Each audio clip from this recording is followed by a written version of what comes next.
नमस्कार। मैं राकेश वर्मा आप सभी का स्वागत करता हूं आपके अपने परिवार एशन गुरुकुल पर।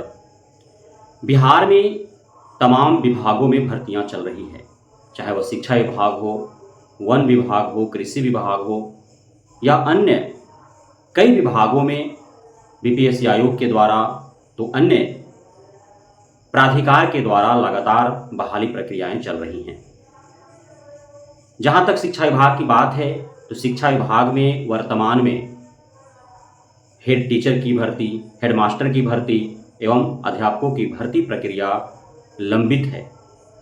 लंबित होने का मुख्य कारण है कि आरक्षण का दायरा जो महागठबंधन सरकार ने बढ़ाया था उसके विरुद्ध माननीय हाईकोर्ट में याचिका दायर थे, जिसकी सुनवाई के दरमियान माननीय हाईकोर्ट ने ऑब्जर्वेशन देते हुए कहा कि आरक्षण का दायरा बढ़ाना असंवैधानिक है, जिसके विरुद्ध अर्थात माननीय हाईकोर्ट पटना के उस आदेश के विरुद्ध बिहार सरकार एवं मुख्य विपक्षी दल आरजेडी सहित पूरे महागठबंधन माननीय सुप्रीम कोर्ट का दरवाजा खटखटाते हैं। माननीय सुप्रीम कोर्ट सुनवाइयां करने को राजी हो जाती है। कई तारीखें पड़ेंगी, लंबे सुनवाई होंगे, उसके बाद माननीय सुप्रीम कोर्ट का ऑब्जर्वेशन आएगा। तत्पश्चात यह कन्फर्म हो पाएगा कि बिहार में पुराने आरक्षण नीति के अनुरूप ही बहालियां होगी या फिर नए आरक्षण नीति लागू किए जाएंगे। लेकिन बिहार के प्रशासनिक विभाग के द्वारा तमाम सभी विभागों में जहां भी रिक्तियां के विरुद्ध भर्तियां निकली और वे भर्ती प्रक्रियाधीन हैं, उन सभी को निर्देश प्राप्त हैं कि चूंकि माननीय हाईकोर्ट पटना ने नई आरक्षण नीति को खारिज कर दिया है, इस वजह से पुराने आरक्षण नीति के अनुरूप ही आप सभी परिणाम घोषित कर और आगे की प्रक्रिया करें। लेकिन बीपीएससी आयोग और शिक्षा विभाग इसका लगातार इंतजार कर रहे हैं। कब तक इंतजार होंगे किसी को पता नहीं है। इसी बीच एक बहुत बड़ा बवाल खड़ा हो गया, सवाल खड़ा हो गया कि माननीय हाईकोर्ट पटना ने नियुक्ति ही रद्द करने का निर्देश जारी कर दिया। आखिर किस विभाग के नियुक्ति रद्द करने का निर्देश जारी हुआ है और क्यों जारी हुआ है, यह जानना बेहद आवश्यक है, इसलिए कि शिक्षक भर्ती में भी उसका कहीं ना कहीं कनेक्शन है और शिक्षक भर्ती से जुड़े अभ्यर्थियों को भी यह खबर जान लेना आवश्यक है। बहाली वन विभाग में ड्राइवर की है, अर्थात चालक की है। चालकों की भर्ती हेतु विज्ञापन 2023 में ही जारी किए गए थे।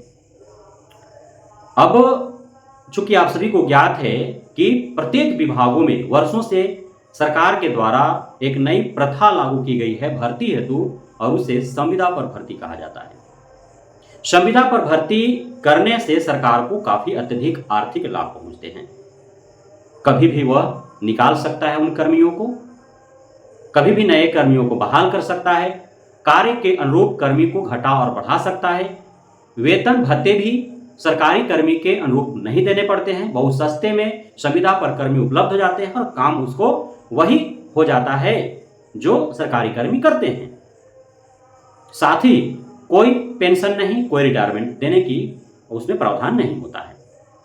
विभागीय कोई टेंशन नहीं होता है, क्योंकि विभाग से वो भर्ती होते नहीं है, वे संविदा पर किसी आउटसोर्सिंग एजेंसी के माध्यम से बहाल हुए रहते हैं। तो उन कर्मियों का सारा जो जिम्मेदारी है वो उस आउटसोर्सिंग एजेंसी पर होता है जिसके तहत उनकी बहाली हुई है। तो ये सारे फायदे पहुंचते हैं सरकार से, क्योंकि वो संविदा पर बहाल है। सरकार से प्रत्यक्ष रूप से, विभाग से प्रत्यक्ष रूप से कोई मांग नहीं कर सकते हैं, अपने हक अधिकार के लड़ नहीं सकते हैं। तो ये सारे जो है वो फायदे पहुंचते हैं विभाग को और सरकार को। अब संविदा पर भी बहाल हुए कर्मी होते हैं, उसी बीच बीच में सरकारी भर्तियां भी आते रहती हैं, विभागीय भर्तियां भी आते रहते हैं। तो वन विभाग में भी संविदा पर बहाल ड्राइवर चालक वर्षों से कार्यरत थे। उसी बीच वन विभाग में सरकारी विभाग के द्वारा भर्ती निकाली जाती है, जिसमें यह तय होता है, चूंकि जो विज्ञापन जारी किए गए थे उसी के कंडिका 6 में यह वर्णित है कि जो संविदा पर बहाल वर्षों से चालक है उनको अधिकतम 25 अंक का वेटेज देना है। लेकिन जो परिणाम घोषित किए गए, मेरिट जो तैयार किए गए, उसमें वेटेज नहीं दिया गया। जिसे लेकर के 50 से अत्यधिक जो अभ्यर्थी थे उनके द्वारा माननीय पटना हाईकोर्ट में याचिका दायर किया गया था। उस याचिका पर सुनवाई करते हुए और माननीय पटना हाईकोर्ट ने बिहार सरकार से जवाब तलब किया है और नियुक्ति को फिलहाल रद्द करने का निर्देश दिया है, अर्थात जो परिणाम घोषित हुए हैं वो रद्द हो जाएंगे। और उसके बाद जो विज्ञापन जारी हुआ है जिसमें संविदा पर बहाल जो कर्मी थे उनको 25 अंक तक अधिकतम वेटेज देने की जो बात कही गई है, तो उसका फायदा उन्हें दिया जाएगा और मेरिट लिस्ट तैयार किए जाएंगे, तभी वह भर्ती मान्य होगा। तो आप सभी को यह ज्ञात होना चाहिए कि शिक्षा विभाग से जुड़ी जो भर्ती है TRE 3.0, इसमें भी वेटेज देने की बात कही गई है।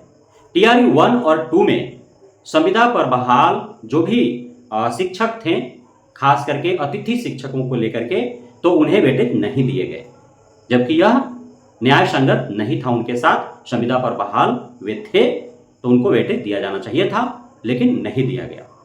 उनका भी याचिका माननीय कोर्ट के अधीन था, सुनवाइयां चल रही थी और TRE 3.0 जब 15 मार्च 2024 को संपन्न होते तो इसमें भी उनको वेटेज का लाभ नहीं मिल पाता, लेकिन परीक्षा रद्द हुआ पेपर लीक होने के कारण। और उसके बाद पुनर्परीक्षा से पूर्व माननीय पटना हाईकोर्ट का ऑब्जर्वेशन आता है, ऑर्डर आता है कि अतिथि शिक्षकों को BPSC आयोग के द्वारा चल रही शिक्षक भर्ती प्रक्रिया में अधिकतम 25 अंकों का वेटेज देना होगा, साथ ही प्रत्येक वर्ष के हिसाब से 5 अंकों का वेटेज देना होगा। तो उनके लिए स्पेशली परीक्षा से पूर्व पोर्टल खोले गए, उनसे आवेदन लिया गया, उनका एडमिट कार्ड जारी किया गया और उनकी परीक्षा ली गई, साथ में सभी का एक साथ परीक्षा हुई। तो जो TRE 3.0 का परिणाम घोषित होगा उसमें अतिथि शिक्षकों को 25 अंकों का अधिकतम वेटेज देना है, और यदि नहीं दिया जाता है तो जिस प्रकार वन विभाग के इस भर्ती प्रक्रिया पर रोक लगी, जो मेरिट लिस्ट तैयार थे उसको रद्द करने का निर्देश प्राप्त हुआ, उसी प्रकार से TRE 3.0 भी रद्द हो जाएंगे। तो अतिथि शिक्षकों से मैं खास गुजारिश करूंगा कि आप नजर बनाए रखेंगे कि आपको वन विभाग की तरह उपेक्षा तो नहीं किया जा रहा है, या फिर आपकी जो अपेक्षाएं हैं उसका पूर्ण किया जा रहा है। तो TRE 3.0 पुनर्परीक्षा के कारण कई सारे नए प्रावधान जुड़े। अब यदि 15 मार्च को परीक्षा सफलतापूर्वक संपन्न गए होते तो चूंकि 20 जून 2024 को माननीय पटना हाईकोर्ट के द्वारा नए आरक्षण नीति को असंवैधानिक करार दिया गया, उससे पूर्व ही सारे प्रक्रिया संपन्न हो गए होते, तो TRE 3.0 भी संपन्न हो गए थे। लेकिन अब बहुत काफी लेट लतीफ किए गए, तो उस बीच कई सारे नए नए प्रावधान देखने को मिला और जो व्यवधान भी कहीं न कहीं खड़ा किया है। तो अब लंबे इंतजार करने होंगे आप सभी हेड टीचर अभ्यर्थी को, हेडमास्टर अभ्यर्थी को, TRE 3.0 अभ्यर्थियों को।